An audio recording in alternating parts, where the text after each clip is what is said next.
Hello students, अगर एक charge particle को यूनिफॉर्म मैग्नेटिक फील्ड में छोड़ दिया जाए तो उसका ट्रेजेक्टरी, उसका मोशन किस तरह से होगा, इसको लेके आज हम लोग डिस्कस करने वाले हैं। यहाँ पे एक्चुअली हम लोग जो केस डिस्कस करने वाले हैं वो है कि परपेंडिकुलरली अगर मैग्नेटिक फील्ड में कोई चार्ज पार्टिकल एंटर करे तो इसका पाथ किस तरह से होगा। So let's start.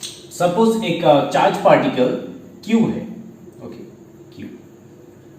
सो ये सपोज इस तरह से जा रहा है from right side to left side और मैग्नेटिक फील्ड है इस तरफ से, मैग्नेटिक फील्ड, ओके। सो इसका पाथ जब ये यूनिफॉर्म मैग्नेटिक फील्ड में एंटर करेगा तो उसका पाथ किस तरह से होगा, इसी को हम लोग देखने वाले। सपोज ये इस तरह से जा रहा है तो ये इस तरह से जाके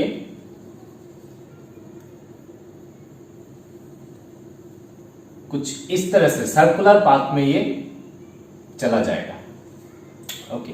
सपोज यहां पे अगर आ गया तो इसका वेलोसिटी का डायरेक्शन इस तरह से हो जाएगा एंड ये हो गया इसका रेडियस। नाउ मैं अभी आपको ये एक्सप्लेन करने वाला हूं कि कोई चार्ज पार्टिकल अगर मैग्नेटिक फील्ड में एंटर करे तो, और वो भी परपेंडिकुलरली, तो इसका पाथ सर्कुलर क्यों होता है। नाउ यहां पे एक जो चार्ज पार्टिकल प्लस Q जो हमने पकड़ा है वो इस तरह से एंटर किया है, okay, with some velocity v, okay. Now हम लोग को पता है कि लॉरेंस फोर्स जो एक्ट होता है F is equal to Q V cross B, V cross B direction में फोर्स का डायरेक्शन होता है।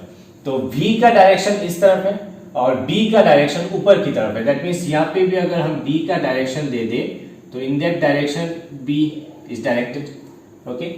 तो V क्रॉस B अगर हम देखेंगे तो फोर्स जो होगा, लॉरेंस फोर्स, वो टुवर्ड द सेंटर की तरफ होगा, ओके।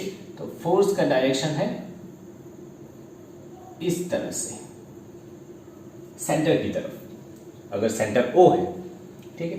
तो जब भी ये चार्ज पार्टिकल इस तरह से मूव होगा तो इसको सेंटर की तरफ से एक फोर्स मिलेगा जो है कि लॉरेंस फोर्स, जो हमें पहले पता है, जो हम लोग पढ़ चुके हैं, वो लॉरेंस फोर्स ये सेंटर की तरफ एक्ट होगा, जिसके कारण ये टुवर्ड द सेंटर जाने की कोशिश करेगा। But because of that velocity ये कुछ सर्कुलर पाथ में मूव करना स्टार्ट हो जाएगा। क्यों?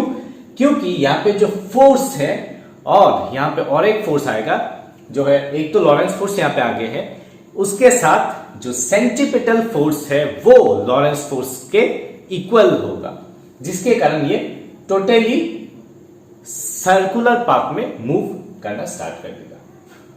तो यहाँ पे हम लोग को सर्कुलर पाथ, यहाँ पे हम लोग लिख सकते हैं कि it is a circular path, okay. Now यहाँ पे हम लोग को क्या मिला कि ये जो लॉरेंस फोर्स है, equation 1, it will be equals to centripetal force, centripetal force which is equals to mv square divided by r, equation 2। so that means ये सेंट्रीपिटल फोर्स और ये जो लॉरेंस फोर्स यहाँ पे आ रहा है वो दोनों इक्वल होगा। दैट मीन्स हम लोग लिख सकते हैं कि Q V cross B will be equals to mv square by r। यहाँ पे V क्रॉस B, V और B के बीच एंगल बन रहा है 90 डिग्री, ओके। सो 90 डिग्री अगर बन रहा है तो V B साइन थीटा आ जाएगा और साइन 90 इज 1। तो यहाँ पे B Q V is equal to mv square by r। यहाँ से हम लोग r को हम लोग निकाल सकते हैं। It will B mv divided by b q।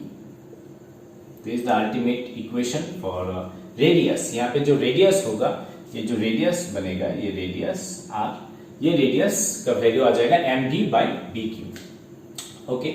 और यहाँ पे आप देख सकते हैं कि radius and velocity are directly proportional if mass b and q are constant. यहाँ पे मास, मैग्नेटिक फील्ड और चार्ज अगर कांस्टेंट रखे तो रेडियस और वेलोसिटी डायरेक्टली प्रोपोर्शनल। जितना वेलोसिटी बढ़ाएंगे हम लोग, इसका पाथ और ये जो सर्कुलर ट्रैक है वो बड़ा होता जाएगा। दैट मीन्स अगर वेलोसिटी बढ़ गया तो रेडियस भी बढ़ जाएंगे। Okay, let it be equation 3। अभी हम लोग टाइम पीरियड निकालते हैं कि इस पॉइंट से जाके इस तरफ से जाके फिर से इस पॉइंट में आने में कितना टाइम लगता है। Okay, so total time period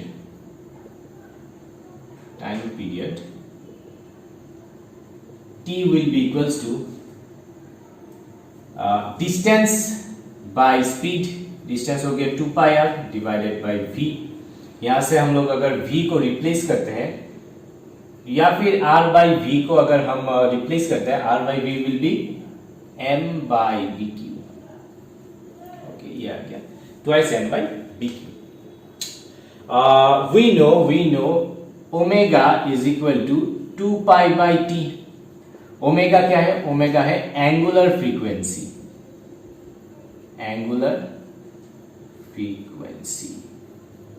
2 pi by t। So omega का वैल्यू आ जाएगा BQ by m। यह आ गया ओमेगा का वैल्यू। यहां पे अगर हम इस इक्वेशन को अगर हम सिंपल कैलकुलेशन करेंगे तो यहां पे कुछ इस तरह का इक्वेशन बन के आ जाएगा। That means what? ये जो ओमेगा है या फिर टाइम पीरियड को आप ले सकते हैं या फिर एंगुलर फ्रीक्वेंसी को ले सकते हैं कि एंगुलर फ्रीक्वेंसी ना कि ये रेडियस के ऊपर डिपेंड करता है, ना ही ये वेलोसिटी के ऊपर डिपेंड करता है। That means it is almost constant quantity. अब देखिए, magnetic field is constant, charge is constant and mass of that charge particle is also constant. That means ये जो ओमेगा है ये टोटली कांस्टेंट। यहां पे आप हम लोग लिख सकते हैं कि it does not depends upon r and v। Radius और वेलोसिटी के ऊपर ये एंगुलर फ्रीक्वेंसी डिपेंड नहीं करेगा। That means what? इसको अगर हम थोड़ा डीपली समझे तो सपोज यही सर्कल, अगर हम छोटा सा सर्कल लेने में सपोज 2 सेकेंड लगते हैं, okay, for small radius r, ठीक है। तो यही टाइम पीरियड में अगर हम लोग एक बड़ा सा सर्कल बनाएं, सपोज ये सर्कल, इस सर्कल को लेने में भी 2 सेकेंड ही लगेंगे। दैट मीन्स टाइम पीरियड या फिर एंगुलर फ्रीक्वेंसी इज कांस्टेंट। ये रेडियस, ये जो रेडियस है r और यहाँ पे जो छोटा r था सपोज r1, ये रेडियस या फिर वेलोसिटी के ऊपर डिपेंड नहीं करेगा। ओके, यहाँ पे रेडियस अगर बढ़ता है तो वेलोसिटी भी बढ़ जाएगा। रेडियस और वेलोसिटी एक साथ बढ़ के ये ओमेगा को कांस्टेंट रखेगा, ठीक है। That means omega will be constant. Okay, it does not depend upon radius and velocity. तो ये रह गया if actually the question should be like this, if a charged particles enters a uniform magnetic field perpendicularly। Okay, ये perpendicularly आके यहाँ पे enter किया तो उसके बाद ये सर्कुलर पाथ में चला गया।